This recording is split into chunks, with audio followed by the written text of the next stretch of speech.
Desde o fim de semana, o destino de um pequeno submersível atrai as atenções do mundo inteiro.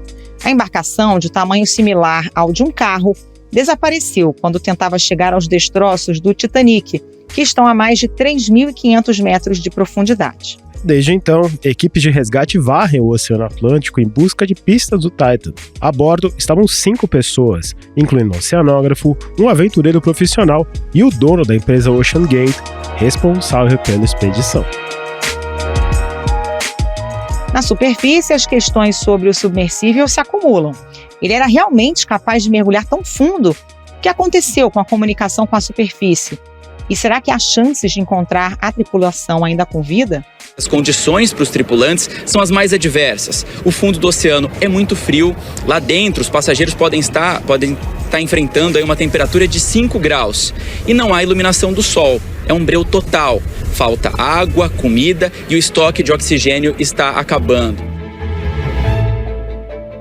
O Ao Ponto de hoje fala sobre o submersível Titan e como que era para ser uma aventura histórica, pode ter acabado em tragédia.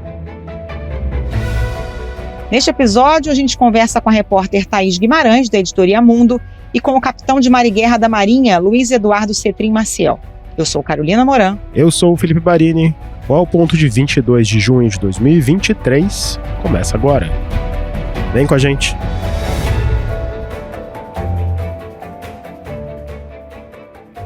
Thaís Guimarães, mais uma vez bem-vinda ao Ponto. Desde a notícia do desaparecimento do submersível Titan no domingo, nas ruas todo mundo se fala disso. Eu escutei falar até no metrô do submersível, mas todo mundo falou submarino, especialmente por causa do mistério em torno desse acidente. Lembra um pouquinho pra gente, faz um resumo, o que era essa expedição que ia até as profundezas do oceano atrás do Titanic? Oi Felipe, oi Carol, muito obrigada mais uma vez por esse convite. E o submersível Titan, né, que ele é da empresa OceanGate, ele saiu de Terra Nova, no Canadá, na madrugada de domingo, né? O objetivo é que ele rumasse em direção aos destroços do Titanic, que estão localizados a mais ou menos 600 quilômetros de distância da costa canadense, mas a uma profundidade de 3.810 metros, né? Fundo. É, bem fundo. E a previsão é de que a embarcação demorasse umas 2 horas e meia, mais ou menos, para chegar até o destino, que fica no meio do Oceano Atlântico, né? E esse passeio, ele tinha uma duração máxima prevista de umas 8 horas.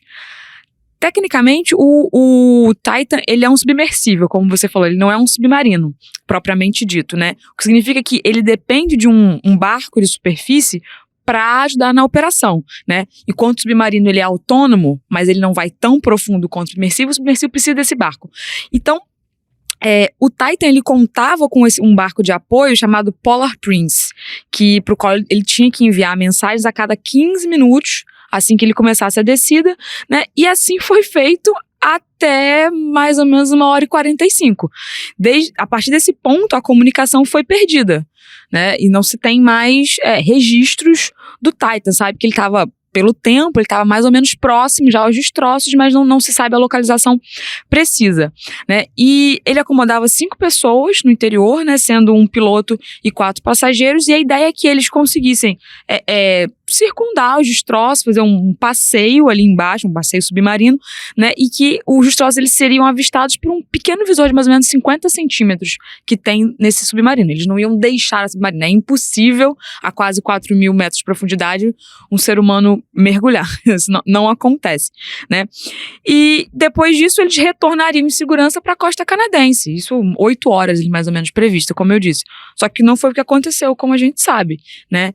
E o problema agora é que o Titan ele é equipado com uma reserva de 96 horas de oxigênio, o que seria mais do que suficiente para realizar esse périplo de 8 horas, mas ele se perdeu. Alguém já tem alguma pista do que aconteceu, além das teorias da conspiração que já viajam pela internet? Pista concreta, não temos, né? Hoje, ou nessa quarta-feira, com as sondas que estão sendo usadas, né? Todos os equipamentos, ferramentas nessa operação de buscas, eles detectaram um som, detectaram barulhos na região onde provavelmente o submarino naufragou ou sofreu um acidente, né? Então isso deu uma esperança para as equipes de busca, mas nada concreto ainda. Eles não conseguiram identificar a origem desse barulho. Não tem como dizer que é do Titan, né? Mas poderia ser, porque seguiria um protocolo de emergência, né? E eles têm um mergulhador profissional lá dentro do submarino. Até no passado, esses barulhos já serviram de alertas falsos, no caso do Kursk, que era um submarino, de fato. Sim. E aí você me perguntou sobre os cenários possíveis, sem ser as teorias da conspiração, né? Tem pelo menos aí uns 4 cenários possíveis que as autoridades estão trabalhando com essas possibilidades. No melhor deles, o Titan já voltou para a superfície e está flutuando, esperando ser encontrado, para os tripulantes serem resgatados. E aí é bom te lembrar que a escotilha do submarino ela não pode ser aberta por dentro, é só por fora. Esse é um detalhe muito importante. Pois é, então mesmo que ele tenha flutuado de volta para a superfície, os tripulantes continuam presos e com uma capacidade máxima de 96 horas de oxigênio. Até que uma outra pessoa encontre, né, e possa abrir essa escotilha, eles estão presos. Né? É quase a mesma coisa que eles estivessem submergidos. Porque assim, se ele tivesse enfrentado uma falha de energia, por exemplo, né, quando estava submerso, ele teria a possibilidade de liberar os pesos que fazem com que, o mecanismo de peso que faz com que ele afunde, e aí ele boiaria de volta para a superfície. Esse é o melhor cenário. Agora, um cenário bastante crítico é que ele possa ter implodido, né, devido à alta pressão que ele, se ele estiver mesmo nessa altura mais ou menos do Titanic, que são 3.800 metros de profundidade, essa é uma pressão absurda, né? Thaís, como é que é esse local onde o submersível desapareceu? Além de ser no meio do Oceano Atlântico, ele é muito fundo, né? Um oceanógrafo com que a gente conversou estava explicando que a pressão nessa profundidade ela é 380 vezes maior do que a pressão no nível do mar. Né? E isso representa um peso de mais ou menos 2 toneladas sobre o casco do submarino. Então, qualquer falha que possa ter acontecido pode ter levado à implosão. Né? Mas como é um submersível preparado, capacitado para mergulhar até 4.000 metros, ele pode estar íntegro também. Isso é só uma hipótese. A outra possibilidade é que possa ter acontecido alguma pane elétrica, por exemplo, e que tenha havido um incêndio dentro do submarino, do submersível, né? Como o ar interno desse submersível ele é muito rico em oxigênio, o fogo se alastraria muito facilmente, e ainda que eles tivessem conseguido controlar, né, a concentração de gás carbônico é muito alta, pode poder ter levado à morte por intoxicação esses tripulantes. E uma quarta possibilidade é que ele esteja preso no fundo do mar. Né, o que também não ajuda muito, porque essa profundidade ela é muito superior a qualquer outro resgate submarino já feito na história, né, em qualquer lugar do mundo. E não é nenhuma certeza de que se ele afundou, que ele vai estar no leito do oceano, né? Inclusive, se ele não estiver, ele pode estar ali no meio do caminho, nesses 4 quilômetros que ele tem, e então, se ele não estiver pousado, ele está sofrendo a influência das correntes marítimas ele é relativamente também. leve, né? Ele pode ter sido levado, pode estar aparecer em qualquer lugar do planeta. Exatamente. Se ele estiver solto, ele vai continuar se movimentando e a área de busca vai aumentando, que hoje já são mais de 14.000 quilômetros quadrados. Isso A gente lembra muito de quando sumiu o avião da Malaysia Airlines, que a área de busca era similar à área de um pequeno país. Mas, Thaís, quem estava a bordo desse submersível? O dono da empresa estava entre os, podemos dizer assim, os passageiros? Sim. Até ontem tinha-se essa dúvida se ele estaria ou não, mas a OceanGate confirmou que o CEO da empresa, chama Stockton Rush, ele está entre os tripulantes, enfim, agora os desaparecidos, e muito provavelmente é ele que estava operando, né, o submarino. Além dele, também estão o milionário e aviador britânico Hamish Harding, que ele é presidente de uma empresa de jatos privados, e tem um empresário paquistanês chamado Shahzada Dawood, que ele é vice-presidente de um conglomerado também chamado Engro. Está ele e o filho dele. E a quinta pessoa nessa embarcação é um mergulhador veterano francês, o Paul Henry, que ele inclusive é um especialista nos destroços do Titanic. É muito importante a gente lembrar também que cada um desses tripulantes, obviamente exceto o CEO, mas enfim, os outros tripulantes, eles pagaram $250 mil né, por um assento nesse submarino. E $250 mil são quase 1,2 milhão de reais.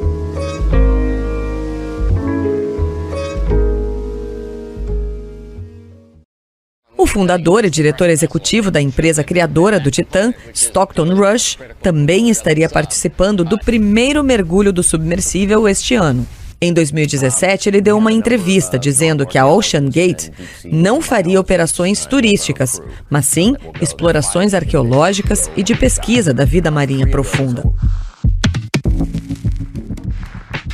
Tem um ponto que está sendo muito questionado, que é o da segurança. A OceanGate garantia que o Titan era seguro, que passou por mais de 50 testes anteriores, mas alguns comentários do próprio dono da empresa e de um ex-funcionário sugerem que a segurança não era exatamente uma questão de primeira hora para eles, né? Sim. A OceanGate ela vem sendo alertada desde 2018 sobre falhas de controle, qualidade e segurança desse submersível de modelo Titan, né? Na época, em 2018, a empresa chegou até a processar o então diretor de operações marítimas, né, deles, porque ela alegou que ele estava divulgando informações confidenciais, quando na verdade ele detectou uma falha, ele trouxe isso a público, e, enfim, ele foi acusado e foi demitido, foi afastado, né?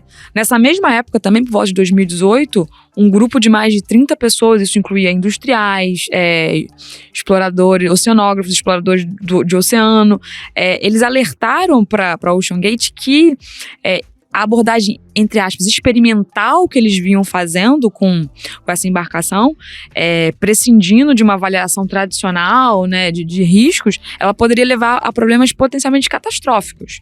E o que a gente está vendo agora é que, bem, eles talvez não estivessem tão equivocados assim, né? O repórter da CBS, o David Pogue, ele participou de uma expedição no Titan. Segundo ele, né, um relato que ele publicou na época, foi em 2022, se eu não me engano, que ele fez essa expedição, eles ficaram 2h30 presos, né, meio à deriva no fundo do mar, sem comunicação, né, então não é novidade. Não é um ambiente muito divertido de se estar. Nem um pouco. Agora, essa é uma aventura cara que colocou a vida dos tripulantes em risco e que está mobilizando uma operação que eu não sei se os países estão tão empolgados em usar tantos recursos, mas eles estão usando recursos amplos, Estados Unidos e Canadá, se não me engano, me corrija, outros países também no meio, operação cara, especialmente cara. O que está sendo usado para tentar encontrar essa embarcação que tem um tamanho um pouco maior do que um carro? Sim. A Guarda Costeira dos Estados Unidos e a Guarda Costeira do Canadá, elas mobilizaram diversos navios e aviões para essa busca do submarino, e também estão sendo utilizados sondas, equipamentos não tripulados, na expectativa de que, pelo menos, detectem a localização desse submarino, né? Hoje a Noruega enviou um navio equipado com robôs subaquáticos autônomos para ajudar as equipes de busca, e ontem a França já havia enviado um robô submarino também para auxiliar nessas operações. Isso a gente está falando das ferramentas e equipamentos de busca, né? Porque essa é só a primeira fase. Encontrar a agulha no palheiro. Exatamente. Encontrar esse submarino. Uma vez encontrado, as autoridades precisam deslocar uma capacidade, né, enfim, uma embarcação, né, uma ferramenta com capacidade para içar esse submarino. Isso depois que uma outra embarcação submarina consiga chegar até onde ele está. Isso pode ser até 4.000 metros de profundidade, fazer a amarração em torno desse navio para que ele seja puxado para a superfície. E os navios, eles não andam à velocidade de um avião, né? Eles andam muito mais lentamente. Ainda mais navios grandes que necessários para isso. O Titan andava a 5,5 km por hora, mais ou menos. E uma embarcação para içar não anda muito mais rápido do que isso. Justamente. Inclusive, o que alguns especialistas estão alegando que é uma missão quase impossível, porque ainda que encontrem a localização do Titan a tempo do fim do oxigênio, a operação não acaba aí, né? Para chegar lá onde ele tá, amarrar e puxar de volta, só para puxar são mais ou menos 2h30, que é o tempo que ele demorou para descer. Isso na melhor das hipóteses. E aí fora todo o outro procedimento, né? Enfim, é uma corrida contra o tempo. A expectativa, ou na verdade a previsão, é de que o oxigênio dure até umas 6 horas da manhã de quinta, né? Então... Thaís, como a gente mencionou no começo do episódio, o submersível se tornou assunto de todos os cantos e chama muita atenção a perplexidade das pessoas, até tirar um pouco alguns comentários maldosos feitos, mas é uma perplexidade as pessoas que vê uma expedição dessa, que era para ser uma coisa histórica, mas que a gente vê nos detalhes e na verdade não era tão preparado como a gente, ou pelo menos parece que não era tão preparado. É isso que está causando na sua opinião, é isso que está causando esse frisson global? Acho que foram muitos indicativos de que a expedição não era segura, né? Como a gente falou anteriormente, desde 2018 já estava sendo exposto que tinha problemas esse submarino, né? Mas apesar disso, e isso tudo foi noticiado, isso é público, esses tripulantes bilionários, eles assumiram o risco de participar dessa expedição, que seria histórica. Ainda pode ser, porque ela, né, ainda existe a expectativa ainda.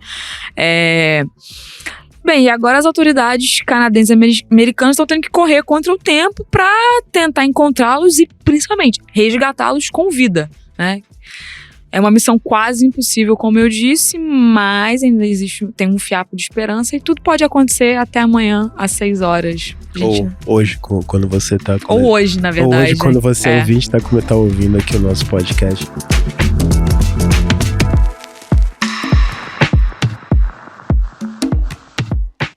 Thaís Guimarães, obrigada pela participação. Até a próxima. Obrigado, Thaís. Volte sempre aqui ao ponto. Eu que agradeço. Muito obrigada, Felipe. Muito obrigada, Carol. Um abraço.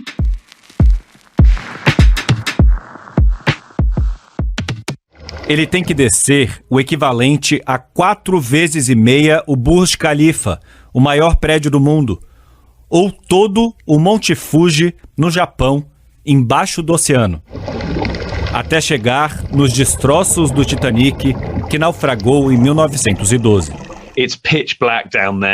O especialista em Titanic, Tim Matlin, conta que lá embaixo é totalmente escuro e muito frio. O fundo do mar é lamacento. Você se sente como um astronauta no espaço. E há poucos submarinos que conseguem chegar lá.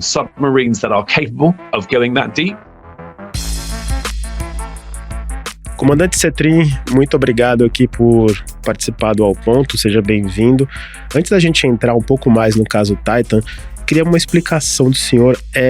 Qual é a diferença entre o submarino, que a gente está acostumado a ver, e entre o submersível, que é esse Titan que hoje está perdido no fundo do Oceano Atlântico? Bem, a gente pode analisar sobre 2 aspectos. O primeiro é que o submersível, para ele fazer a sua imersão, ou seja, operar abaixo da linha d'água com segurança, ele necessita da presença de um navio controlador ou navio-mãe. Esse navio é o responsável por enviar e receber as informações, de forma que esse submersível possa se posicionar com segurança e conduzir a sua imersão com segurança.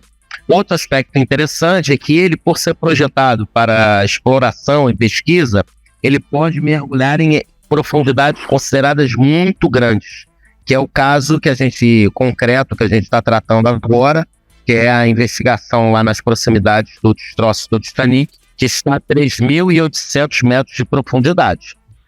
Em relação aos submarinos, no caso então dos submarinos que a Marinha do Brasil opera, a gente hoje opera com 3 classes de submarino, Tupi, Ticuna e Riachuelo.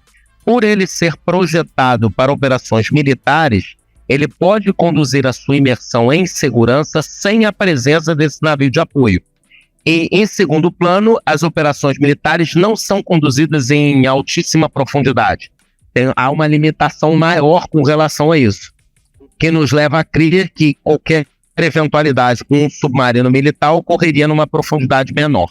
Como a gente viu anteriormente no passado, resgates submarinos e submersíveis não são simples, ainda mais em ambientes complexos como o fundo do Oceano Atlântico, essa profundidade tão profundo.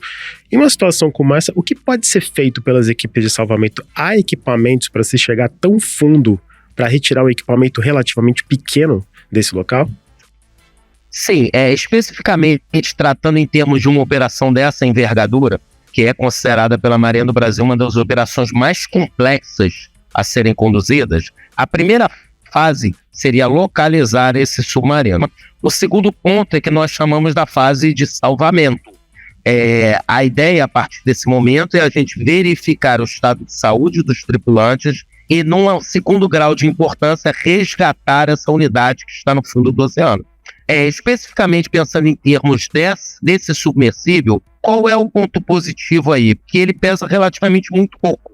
Ele pesa cerca de 10 toneladas, enquanto que um submarino militar, a gente pode até dar como exemplo o próprio submarino da classe Tupi, ele tem um deslocamento, né, que é o termo técnico que a gente usa, de 1.400 toneladas, ou seja, a diferença é muito grande. Então, no caso específico desse caso concreto, se ele for localizado, existe a tecnologia necessária para trazê-lo de volta à superfície. Comandante, quais são os cenários possíveis nesse caso? O que pode ter acontecido com esse submersível? A gente não sabe, na verdade, se ele chegou até 3.500 metros de profundidade, se pode ter colapsado ou só perdido a comunicação, né? Nesse momento eu concordo realmente contigo, é um momento da especulação, né? Porque um submersível dessa natureza, ele tem inúmeros sistemas. A gente poderia dizer, por exemplo, que poderia ter sido uma avaria elétrica que deixou ele incapaz de se comunicar, poderia ter sido uma avaria apenas no sistema de comunicação. Então, nesse ponto agora, fica difícil especular. Uma coisa é certa, por se tratar de um submersível, e como a gente falou, por definição, a segurança dele só é garantida com o estabelecimento da comunicação. A partir do momento que se perde a comunicação, temos que partir do princípio que algo sério aconteceu, que foi o que foi adotado, né? Foi divulgado esse acidente de forma para a comunidade internacional, de forma que outros estados pudessem contribuir para a conclusão dessa operação. Mas nesse momento agora realmente é muito prematuro para a gente afirmar qualquer coisa ou especular qualquer coisa acerca do que ocorreu realmente com esse submersível. Comandante, muito tem se falado sobre essa história e sobre o fato desse submersível ser controlado por um controle tipo de videogame, né? Pra gente que é leigo, é uma coisa muito estranha um submersível ser controlado dessa forma. Esse tipo de controle é comum em veículos do tipo, em equipamentos militares? No caso específico, quando a gente pensa em termos de um submarino militarizado, a gente usa esse termo. Por que a gente usa o termo militarizado? Porque o submarino que é construído e preparado para o combate, ele tem que ter uma resiliência que permita a ele sofrer ataques e continuar operando. Essa natureza não ocorre num submarino pequeno de pesquisa. Então, dependendo do sistema que está sendo utilizado o joystick, desde que tenha sido cumprido os diversos aspectos de ordem técnica, ou seja, com certeza houve engenheiros envolvidos no projeto desse submarino, a minha análise inicial e prévia é de que não haveria nenhum problema. Mas isso com certeza será analisado aí nas diversas investigações que vão ocorrer após esse evento. Tem um fator nessa operação de resgate também, que é a descompressão. Se a gente já vê problemas de saúde com mergulhadores a algumas dezenas de metros, imagina com uma tripulação que está a 3.500 metros, tem alguma forma de você evitar que, se eles estiverem com vida, eles sejam resgatados e nessa subida eles não venham a óbito? Sim, claro. É porque dentro do submersível eles estão respirando ar a uma atmosfera. Nesse momento agora, lá dentro eles não estão submetidos à pressão. Então, por isso que o procedimento correto é justamente mantê-los lá dentro enquanto tem o oxigênio. Agora, realmente, a essa profundidade, no caso concreto deles, não existe nenhuma outra opção que não seja trazer o submersível à superfície e tirá-los na superfície.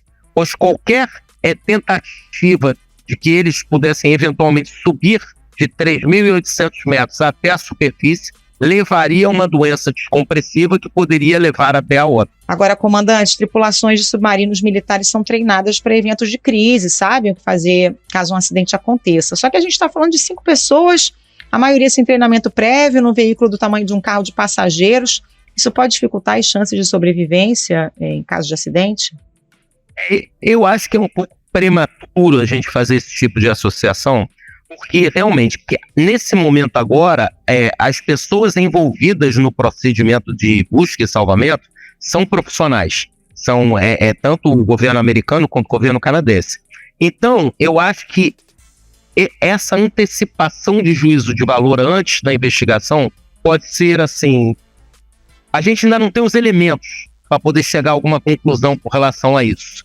É claro que quando a gente pensa em termos de preparação de um submarinista, por exemplo, e aí eu posso falar com conhecimento de causa da Marinha do Brasil, a nossa formação é uma formação longa, que realmente nos capacita a conhecer essa problemática. Agora, especificamente nesse caso concreto, eu acho que ao longo do procedimento de investigação vai ser trazido à luz que tipo de treinamento que eles passaram, se realmente eles passaram por algum tipo de treinamento. Isso tudo será trazido à tona durante o processo de investigação.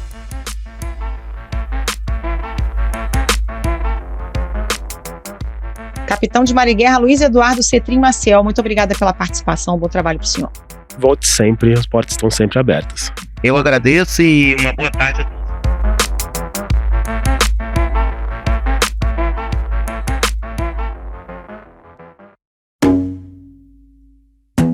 Esse foi o Ao Ponto de hoje, o podcast diário da redação do Globo. Nessa conversa, a gente conta com a participação de toda a equipe do jornal, as mesmas pessoas que levam até você informação e análise de qualidade todos os dias. Quer saber mais? Assine o Globo. Acesse assineoglobo.com.br e confira todas as notícias e reportagens especiais. A edição foi de João Guilherme Lacerda. Até mais. Até mais.